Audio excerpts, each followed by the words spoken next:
He offered her an umbrella in the rain, then stole her DNA for his tech empire. Trapped by a billion-dollar contract, artist Isla Moreau uncovered his secret project Mnemosyne. One choice could ruin him, or save them both.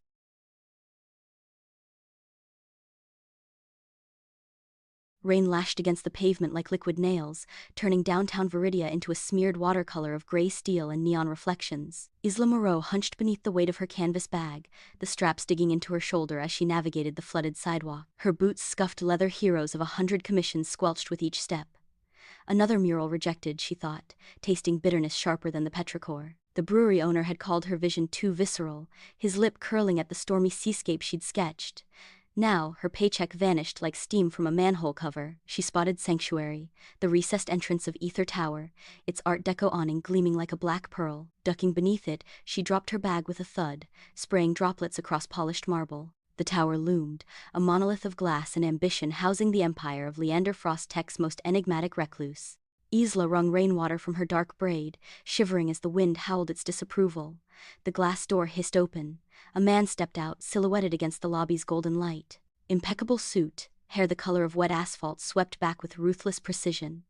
He moved with contained energy, a panther on a short leash, eyes fixed on a slate-gray tablet. Isla scrambled backward, but her sodden bag caught her ankle.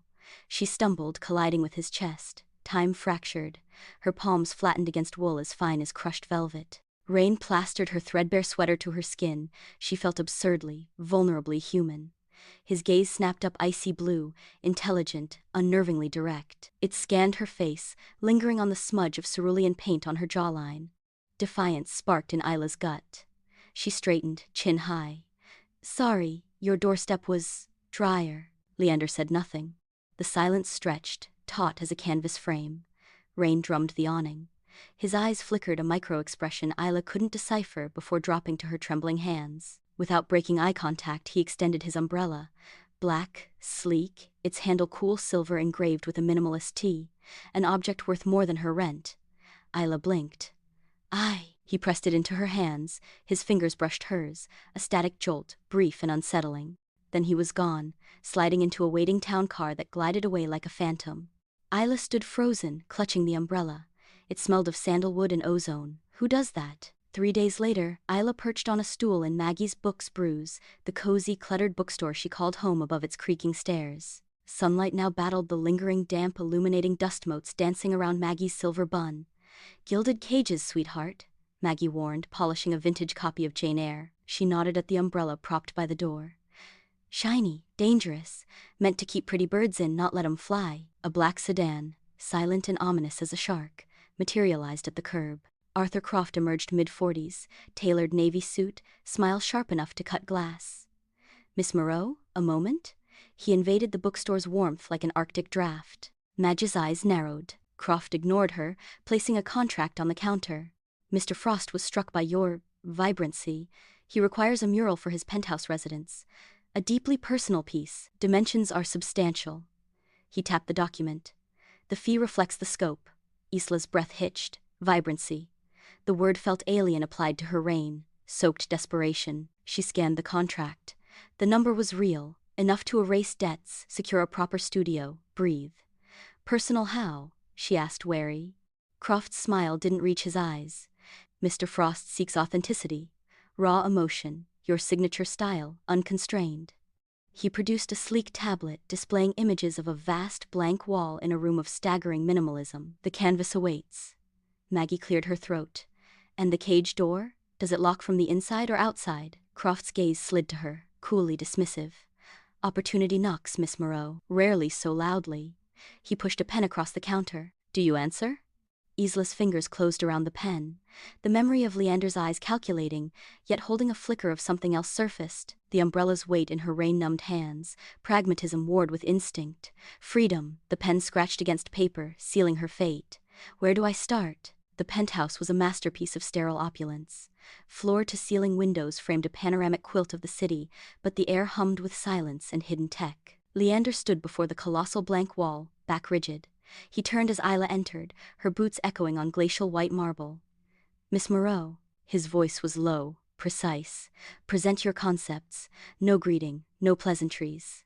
Isla unrolled her sketches bold, swirling abstracts inspired by Viridia's storm-lashed energy, the clash of nature and steel. Leander approached. He didn't touch the paper. His gaze dissected each line, each color choice, with clinical intensity. Tout dérivatif, he stated, pointing to a vortex of indigo and chrome. This section lacks vulnerability. Isla stiffened. Vulnerability isn't safe, it's messy. Precisely. His eyes met hers, that same unnerving focus. I require mess, truth, not decoration. He circled her preliminary work like a predator. Begin again, dig deeper. Frustration bubbled. Dig where? You've told me nothing about what you want this to say. A pause. Leander's gaze drifted to the cityscape. It should say what cannot be spoken. He walked away, leaving Isla alone with the intimidating wall and a gnawing sense of being an insect under glass. Days bled into weeks. Isla worked under the watchful eyes of discreet cameras and Leander's sporadic, silent appearances. He'd materialize, observe her progress with that analytical stare, offer terse critiques. The crimson here is defensive, not passionate, or this curve is hesitant, commit. Yet, cracks appeared in his ice. One late evening, Isla worked to a frenetic jazz piece, Thelonious Monk, discordant and brilliant. Leander paused mid-critique, head tilting. Round midnight? Surprised, Isla lowered her brush. You know Monk? A ghost of something crossed his face. My mother. She played it. Imperfectly, persistently. He touched the rim of a hidden speaker panel. The wrong notes were the point, she said. Proof of life. It was the first personal thing he'd shared. Isla saw it then, a flicker of pain, quickly shuddered. Imperfect notes make the melody human, she offered softly. His gaze held hers, longer this time. Less scrutiny, more recognition. He left without another word, but the air felt charged. Another night, takeout containers littered the dropcloth Sichuan peppercorns and kung pao shrimp, Leander's unexpected choice. He'd eaten methodically, watching Isla layer gold leaf onto a surge of deep blue. Why murals? He asked abruptly. Isla smudged gold onto her cheekbone, thinking. Because they can't be ignored. They shout in a whispery world. They belong to everyone who sees them, even on private walls. She gestured around the pristine space. Unlike this, he didn't defend his fortress. Belonging is overrated, control is efficient. Is it? Isla challenged, emboldened by spice and fatigue. Or is it just lonely? Leander's chopstick stilled, he didn't answer. Later, as he gathered the containers, his hand briefly covered hers on the lid of a soy sauce packet, a silent electric acknowledgement. The spark from the rain flared, hotter now. Attraction, complex and dangerous, wound its roots into the sterile soil of the penthouse. Isla's new sketches pulsed with that tension, abstract figures straining towards light, fractured geometric forms bleeding into organic swirls. Leander approved them with a curt nod, but his gaze lingered on her as she painted, less clinical, more captivated. The gilded cage felt warmer, its bars less defined. One rain-slicked midnight, Isla reached for Leander's tablet to check a measurement overlay he'd used earlier. Her paint-smeared thumb slipped on the screen. A password prompt vanished, replaced not by schematics, but by a folder labeled Project Mnemosyne, Subject ER, Phase 3. Curiosity overrode caution. She tapped it open. Her breath stopped. Not architectural plans, scans, dozens of them. High-resolution 3D renderings of her face from every angle, mapping micro-expressions she didn't know she had. Thermal imaging highlighting the flush on her cheeks when she concentrated. EEG wave patterns labeled ER, Artistic Flow State. And integrated seamlessly into the mural's digital blueprint were these elements: her iris patterns forming fractal suns, her unique heartbeat rhythm dictating the pulse of an abstract city's lights, her biometric data woven into the very fabric of the art. This wasn't a commission, it was dissection. The tablet clattered onto the dropcloth. Leander stood in the doorway, frozen, a glass of water in hand. His face, usually impassive, paled. What is this? Isla's voice shook. Am I your artist or your lab rat? Leander set the glass down with deliberate calm. Project Mnemosyne, he stated, the name cold, technical. A neural implant interface. It requires a bioresponsive conduit capable of translating raw emotional resonance into stable neurological patterns. His eyes locked onto hers, devoid of apology.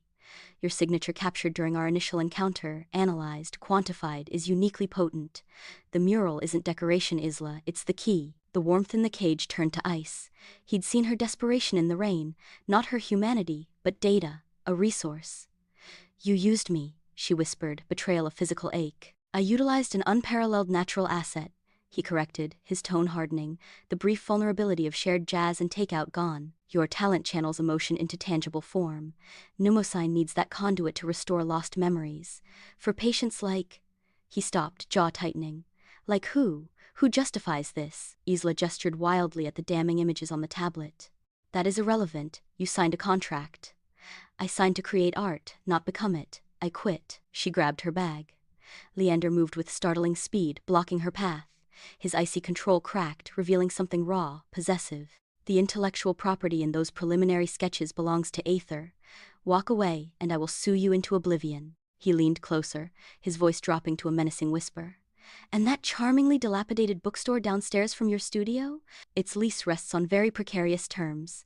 Maggie's retirement hinges on its survival, does it not? The threat hung in the air, colder than the rain outside. Isla saw the ruthless billionaire, the cage builder, fully revealed. He offered her freedom, but only if she surrendered. More money, he said, a transactional peace offering. Security, name your price. But the price was her autonomy, her art stripped of its soul and made a tool. The cage door hadn't just locked, he'd welded it shut. Isla looked at the mural, her vibrant, defiant storm, now a prison wall mapped with her stolen essence. Defiance, cold and hard, replaced terror. She picked up a brush heavy with viridian green. Then let's finish your masterpiece, Mr. Frost.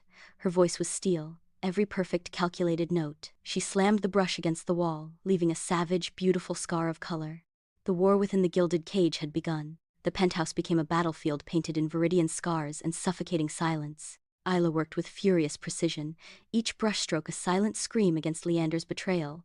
Her initial vibrant storm morphed. Jagged shards of obsidian black fractured the once fluid blues. Streaks of acid yellow slashed through passionate crimsons, mirroring the corrosive anger eating at her. The mural pulsed now with a dangerous, dissonant energy, beautiful, haunting, and undeniably powerful. Leander observed. Always observing, his critique ceased. He stood at a distance, a shadow against the panoramic city lights, his icy blue gaze tracking her movements, lingering on the raw emotion she channeled onto the wall. The sterile air hummed with unspoken tension. Arthur Croft materialized more frequently, his polished smile a blade hidden in velvet. It's progressing, aggressively, Miss Moreau, Croft remarked one afternoon, eyeing a section where fractured glass seemed to bleed dark emerald tears. Perhaps a touch more harmony? Mr. Frost's sanctuary should inspire calm. Isla didn't look up from mixing a venomous shade of purple. Sanctuary or lab? She retorted, her voice flat. The mural reflects the commission's truth, Mr. Croft. Authenticity, wasn't it? Raw emotion? Or did the contract specify pleasant lies? Croft's smile tightened. The contract specifies deliverables, Miss Moreau. Ensure yours meet the technical specifications. He tapped the tablet, displaying the damning biometric schematics integrated with her evolving art.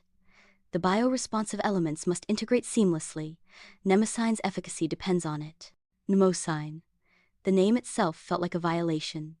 Isla's knuckles whitened on her brush handle. Leander, standing silently near the window, flinched almost imperceptibly at Croft's bluntness.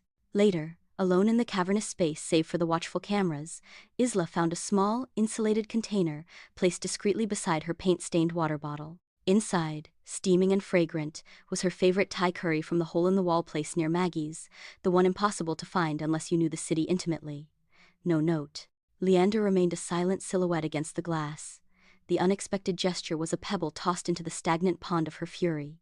It shouldn't matter. It didn't matter. Yet, the memory of shared takeout, of his quiet admission about his mother's imperfect jazz, surfaced unbidden.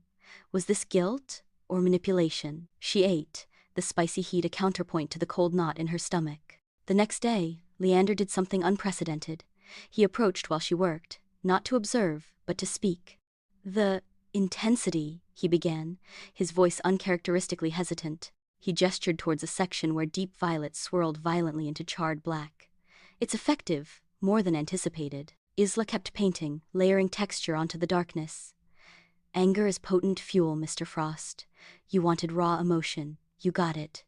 Silence stretched. She felt his gaze on her profile, heavy and searching. The initial analysis. He started, then stopped. He cleared his throat. The biometric capture at the doorstep, it wasn't malicious intent. It was system protocol.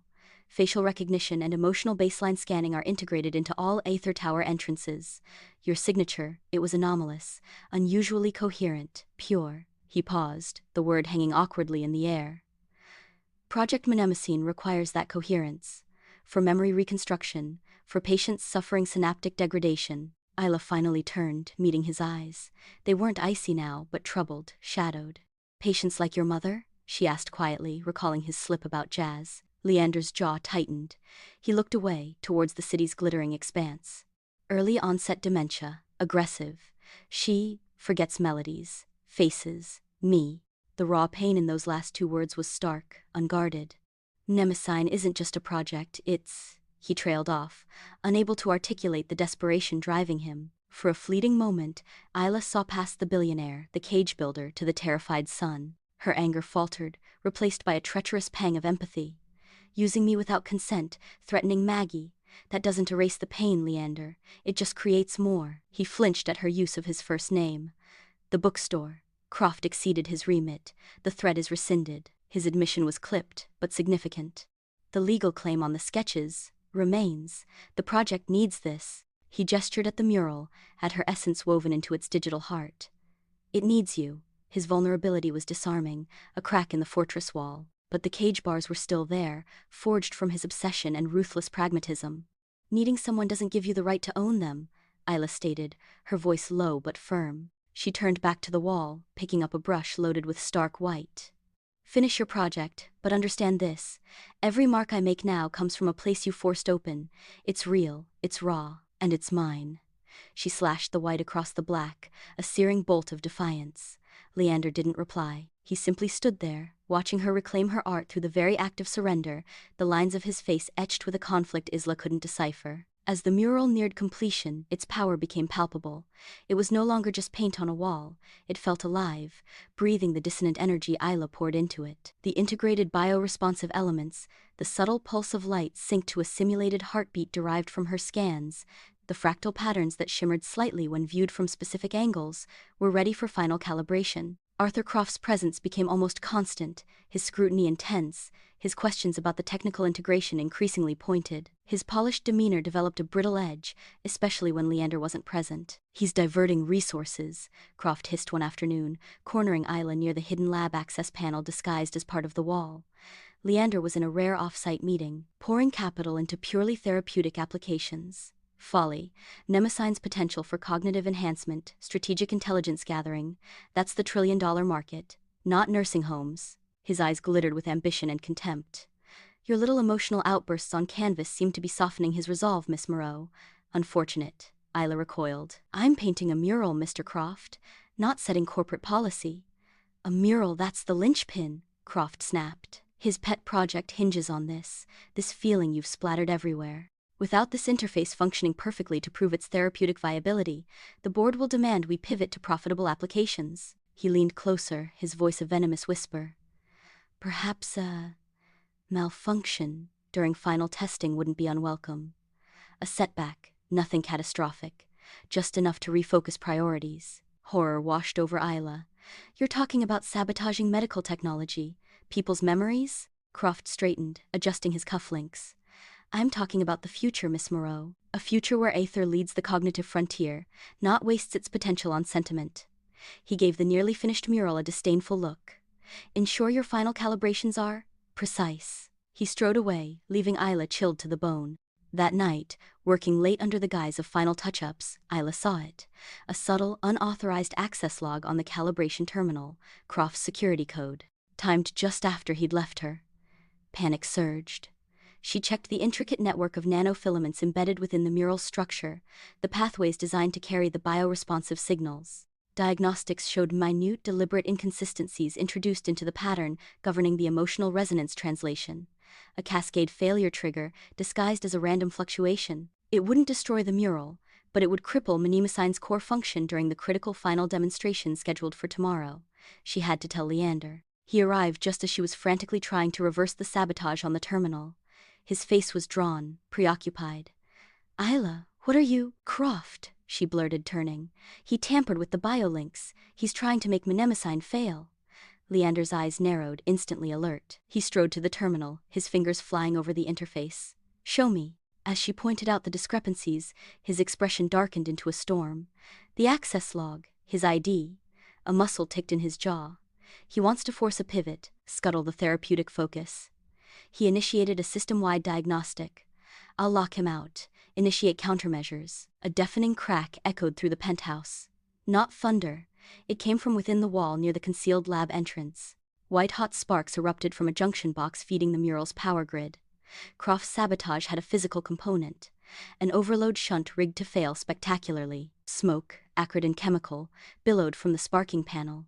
Flames, small but hungry, licked at the wiring snaking behind the mural's frame. Fire suppression, Leander barked, slamming his hand on a wall panel. Muffled alarms whooped. Sprinklers hidden in the ceiling hissed and sputtered. Nothing. Croft had disabled the local penthouse system. The flames surged, climbing the cables towards the mural itself, towards the delicate nanofilaments and the core data module housing the irreplaceable emotional pattern templates derived from Isla's art and biometrics. The module, a sleek silver cylinder, sat in a recessed port directly behind the mural's central nexus point. "No!" Isla screamed, lunging towards the wall. The heat was intense. Leander moved faster. He shoved Isla back, hard, sending her sprawling onto the marble floor away from the growing inferno. "Stay back!" He grabbed a heavy fire-retardant drop cloth and threw it towards the flames, but it was instantly engulfed. The central section of the mural, the swirling vortex of stolen emotion and defiance, began to blister and blacken. The data module's housing glowed cherry red. Without hesitation, Leander grabbed a titanium-reinforced stool Isla used for high sections. He swung it like a battering ram, shattering the smoldering section of the mural protecting the module's port. Burning debris rained down. A jagged piece of charred framing, wreathed in flame, broke loose from above, plummeting towards Isla where she lay stunned. Leander saw it. Time seemed to slow. He had a clear path to the data module, now exposed. Or to Isla. He chose Isla. He lunged, throwing himself over her as the flaming timber crashed down. It struck his shoulder and back with a sickening thud. He grunted, a sound of pure agony, his body shielding hers completely. The stench of burning wool and flesh filled the air. "Leander!" Isla screamed, scrambling out from under him as he collapsed sideways, unconscious. Blood, shockingly red, seeped through his ruined jacket. The fire roared higher, threatening to consume the entire wall section and the precious data module within. Sirens wailed distantly, growing closer. Smoke choked the air. Isla's eyes burned. She looked from Leander's still form to the exposed data port. The module was still intact, its status lights blinking erratically through the smoke. Croft's words echoed. A setback, enough to refocus priorities. This was her moment, her chance. Let the module burn, let Mnemosyne fail. Leander would be ruined. Croft would win, but she'd be free, truly free. No more cage, no more being data. She looked down at Leander. Blood pooled beneath his shoulder. His face, pale and slack, looked younger, vulnerable.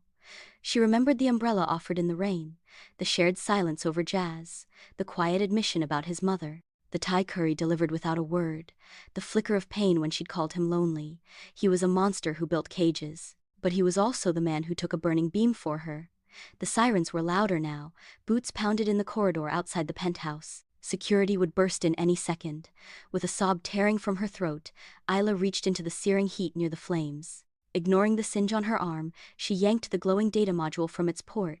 It was almost too hot to hold. She clutched it to her chest, the hard edges digging into her ribs, a stolen heart of stolen emotion. Then she dropped to her knees beside Leander, pressing her free hand against the bleeding wound on his shoulder, her tears cutting tracks through the soot on her face. She had chosen. Not the cage, revenge, or even freedom, in that moment. She had chosen him. The sterile white light of the Viridia General ICU was a brutal counterpoint to the smoky chaos Isla had fled. Leander lay encased in wires and monitors, a symphony of electronic beeps charting the ragged rhythm of his survival. Bandages swathed his shoulder and upper back where the burning timber had struck, the angry red of third-degree burns visible beneath the gauze. A ventilator tube snaked from his mouth, his face unnaturally pale against the stark pillow.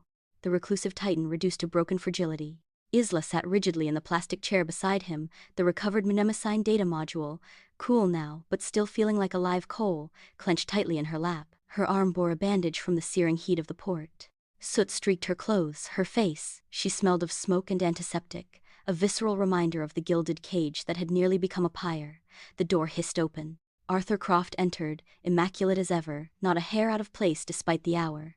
His eyes scanned Leander's inert form with detached assessment before settling on Isla. A predatory gleam flickered in them.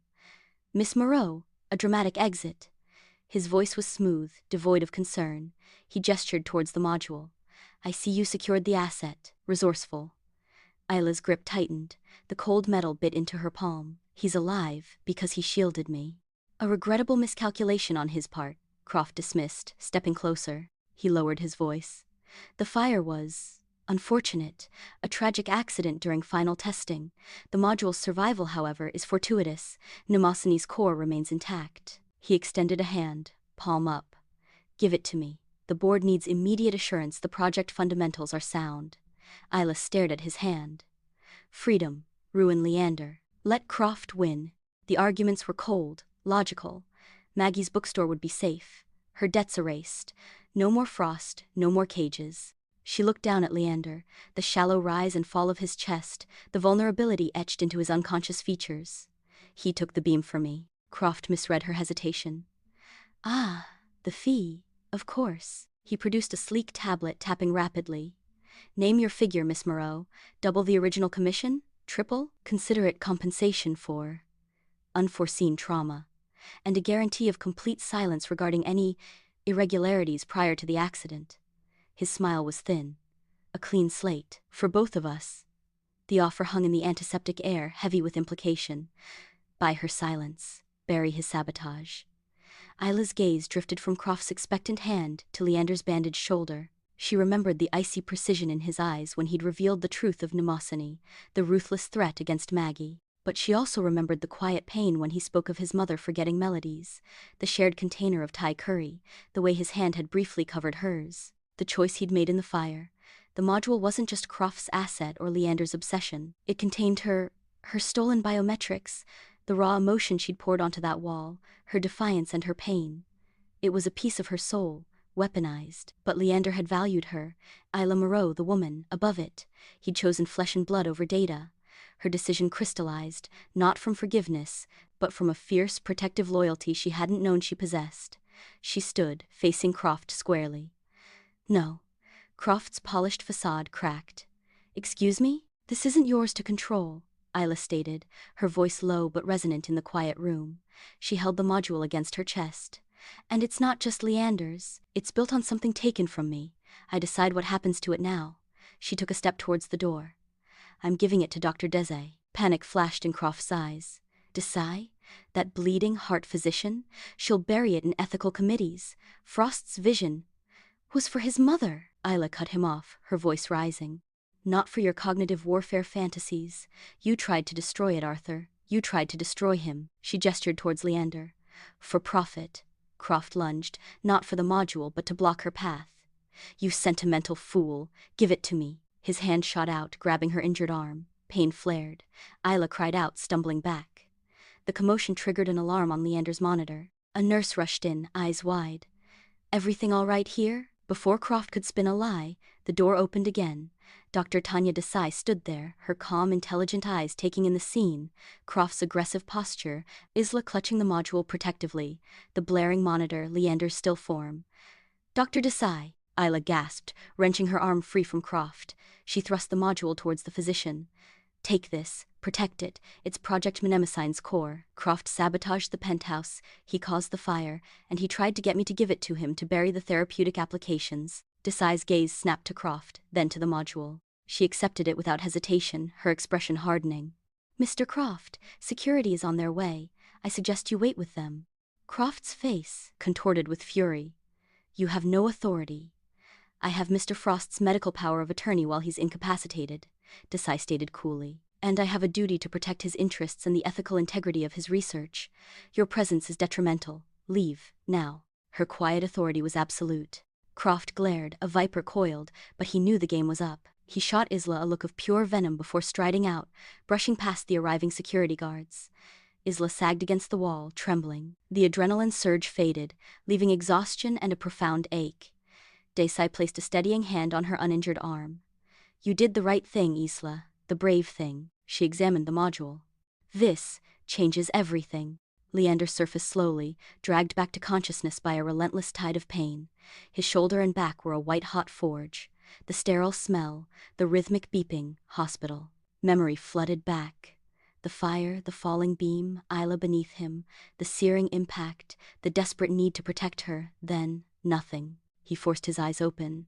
Blurred shapes resolved into Isla Moreau, asleep in a chair beside his bed. Her head rested against the wall. Dark lashes fanned on soot-smudged cheeks. A bandage peeked from under the sleeve of a borrowed hospital scrub top.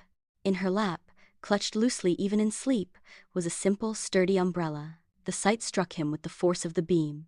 She was here, she was safe, and she held the umbrella, not his designer one, but a plain, functional thing. A symbol offered not from obligation, but, what? Gratitude? Duty? He remembered her furious defiance, the way she'd reclaimed her art through anger after his betrayal. Why was she here? He tried to speak, but the ventilator tube choked him. The movement sent agony lancing through his shoulder. A low groan escaped. Isla's eyes snapped open. She was instantly alert, leaning forward. "Leander? You're awake." Her voice was husky with fatigue and relief. She didn't touch him, but her gaze scanned his face, searching. He managed a slight, painful nod towards the tube. Understanding dawned. "They'll remove it soon. You have burns, a dislocated shoulder, cracked scapula, smoke inhalation.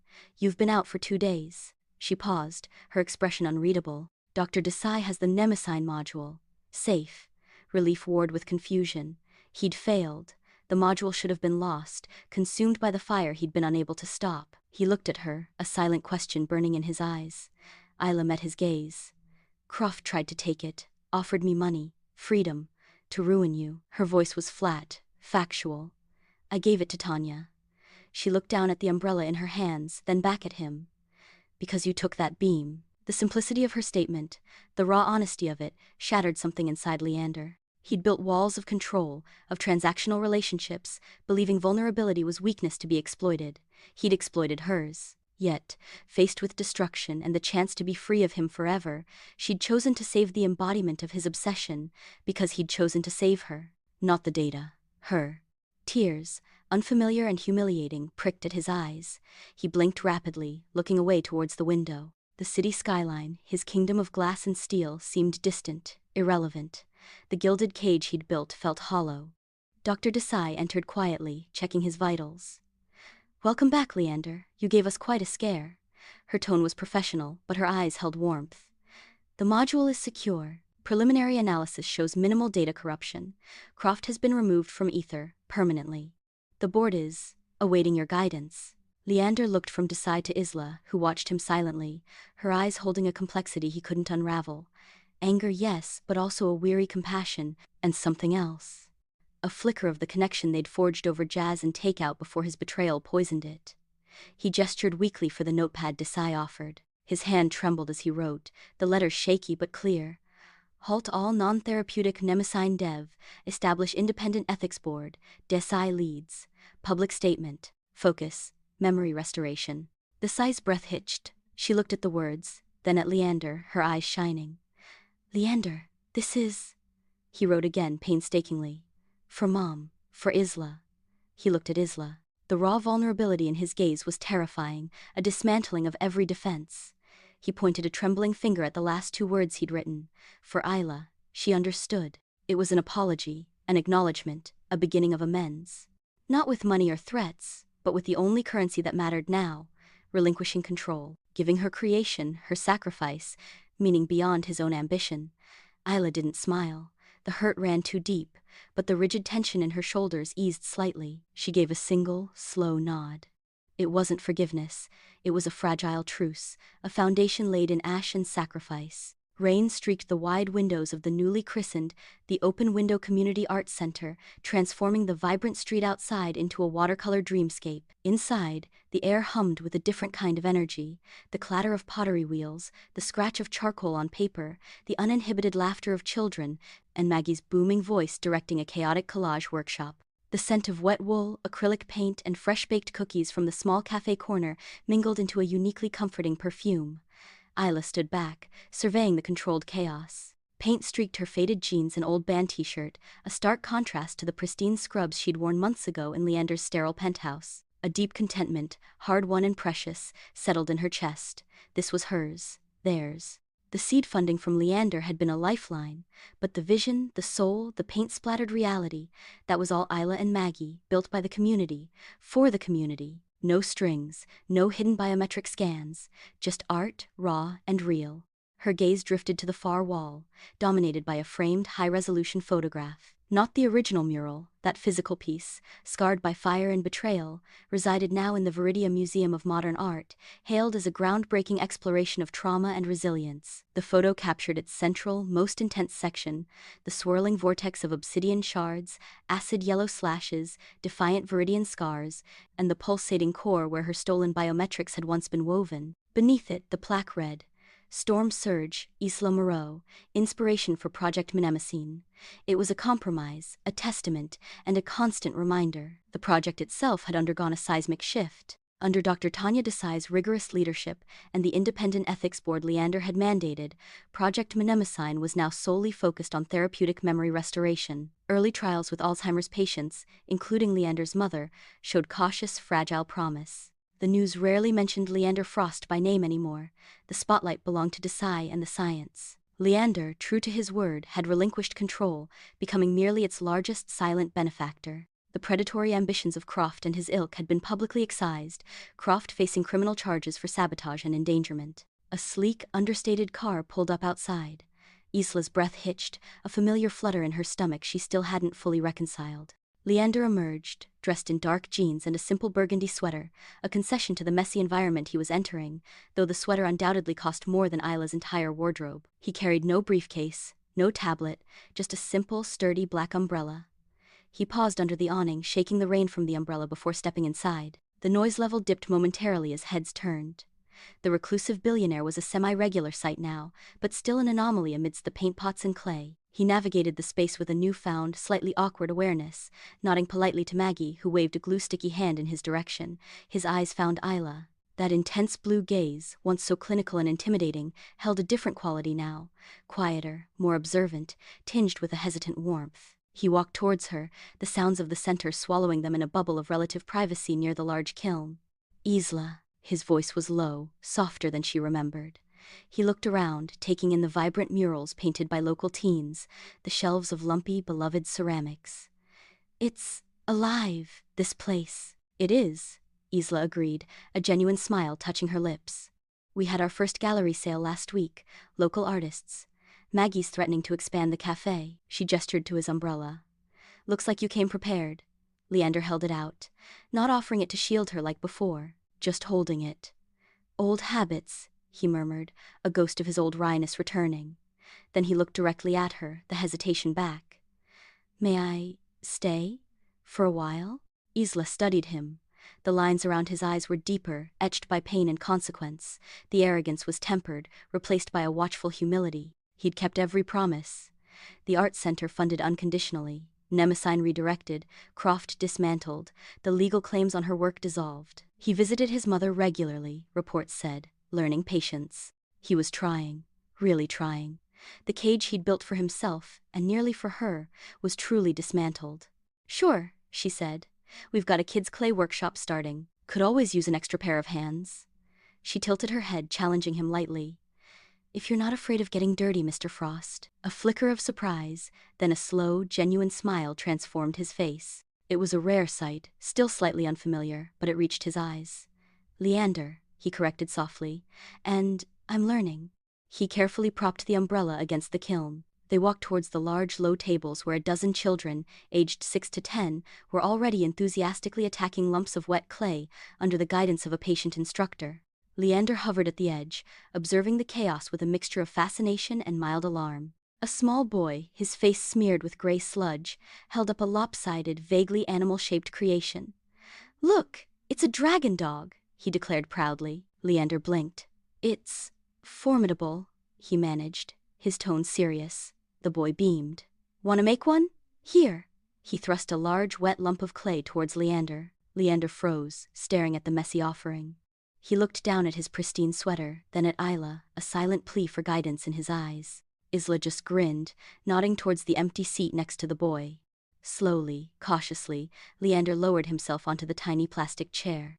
He accepted the clay, its cool, yielding texture clearly alien to his hands, accustomed to glass screens and fine leather. He poked it tentatively.